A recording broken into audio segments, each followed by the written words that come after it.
Williams and the Bears hosting the Packers in this wild card matchup. This rivalry always brings you something special. 5.5 minutes to go in the game.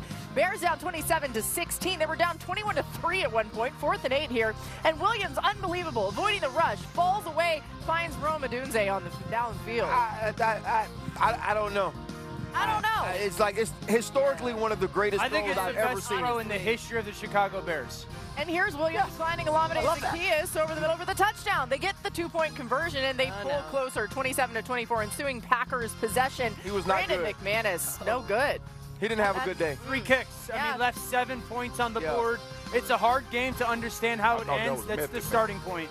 Ensuing Bears possession, under 2 minutes to go. Williams drops back, connects to DJ Moore for the touchdown. They take the tackle from the right side, move him over to the left, flip the tight end, and then they move that's like fake screen that the Commanders hit them on earlier in the year.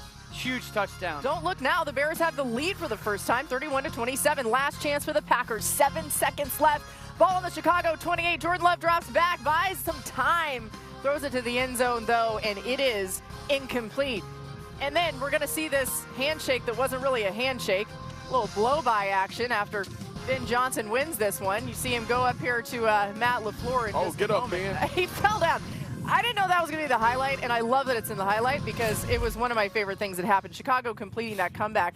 Dan, what went wrong for the Packers, though, in this game?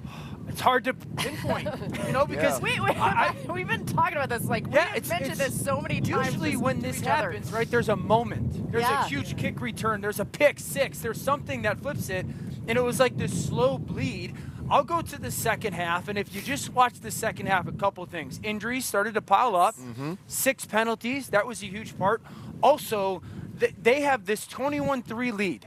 In the second half, their possessions averaged 1 minute and 50 seconds. Yeah. What you thought I was thinking? 1 minute and 50 seconds. Now, you'll love this.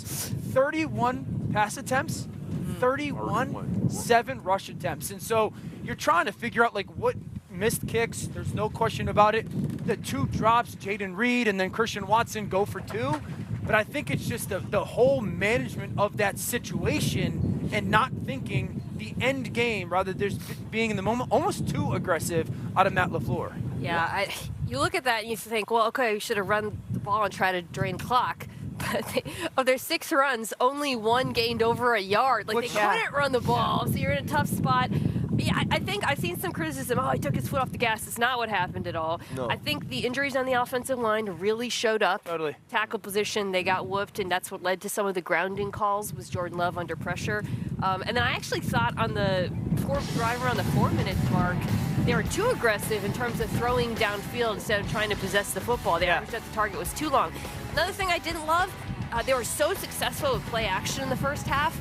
They just went away from it. Yeah. The first play of the game was play action, and I believe he took a sack. And then after that, I don't even remember. And they were just hitting man coverage. Like, Chicago just played man a ton. I'll get so that, yeah. To your point, it was often like, hey, just go make a play down the field rather than trying to scheme guys to separate.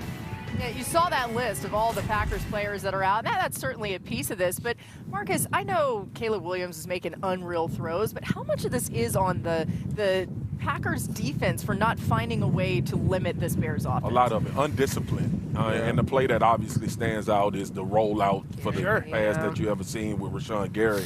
But there's also not being gap sound. You get funnels on check downs that they let Mononga out to get a critical third down conversion in certain situations. So from a defensive standpoint, it seemed like Green Bay was trying to make the big play instead of just playing straight up defense and making Chicago go the long, hard way. That's what I kept thinking.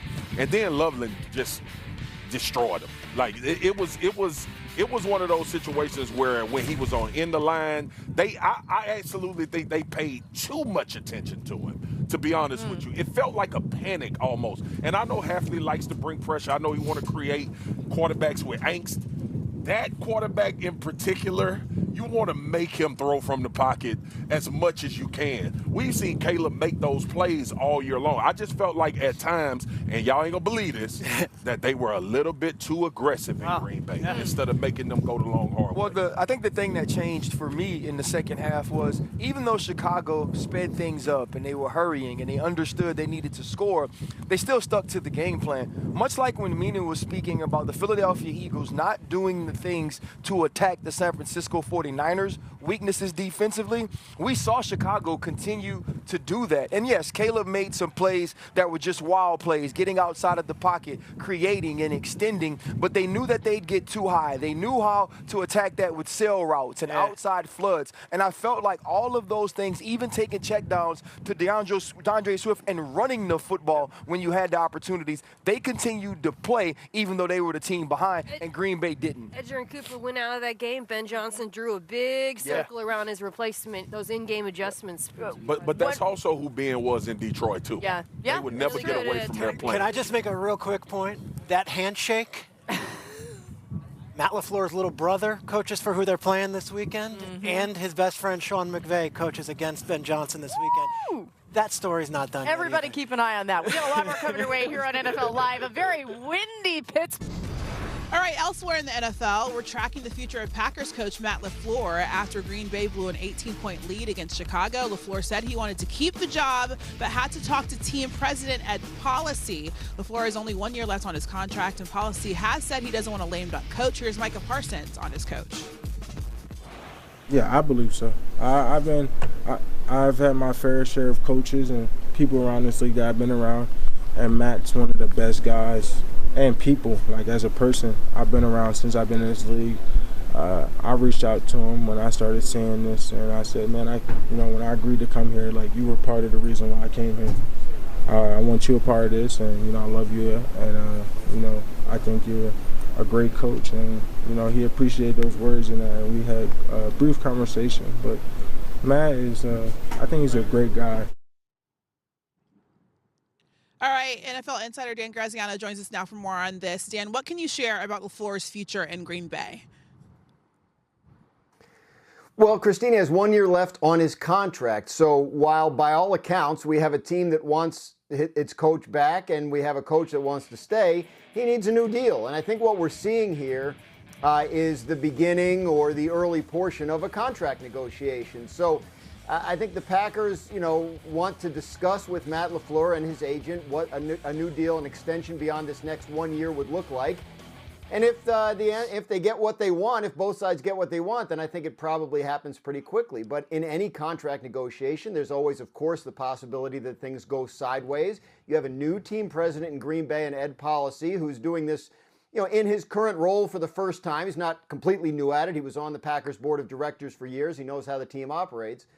But we're in a situation where Matt LaFleur and the GM Brian Gutekunst need new contracts, and the Packers are interested in exploring what that looks like. I still think the odds are good that it ends up okay, but it's one of those things. Until the contract is signed and finished, we still don't know, and the questions will linger. All right, so the odds are good for LaFleur and his future in Green Bay. That was not the case, obviously, for John Harbaugh in Baltimore. We were on the 5 p.m. Sports Center when we got that breaking news that he was out of Baltimore. So what does the future look like for him in his job search? Well, I think this week will be very telling, Christine. He said last week that he wanted to wait a little while and sort through what the possibilities were. And I think now that we're into this sort of second week of the cycle, it becomes clearer to John Harbaugh who's interested and at what level and which interviews he's willing to take. Every team with a job opening has expressed at least some interest in him. And quite frankly, if things went sideways with Matt LaFleur and the Packers, you'd have to think that they would be interested too. So if you're John Harbaugh, you want to make sure you let the landscape fully settle, see what all of your options are before you start exploring them. He is in the driver's seat here. He is the most desirable head coaching candidate on the market by kind of a lot. And I think he's in a situation where he knows he can kind of sit back and interview in places that are appealing to him, ask the right questions, make sure the situation is what he wants in order to have the best chance of success moving forward, and then ultimately decide what he wants to do. Yeah, you said it yourself. Obviously, everybody wants an NFL Super Bowl winning coach. There's 7 vacancies that he could possibly land in. So we'll see what happens with John Harbaugh. Dan Graziano, thank you.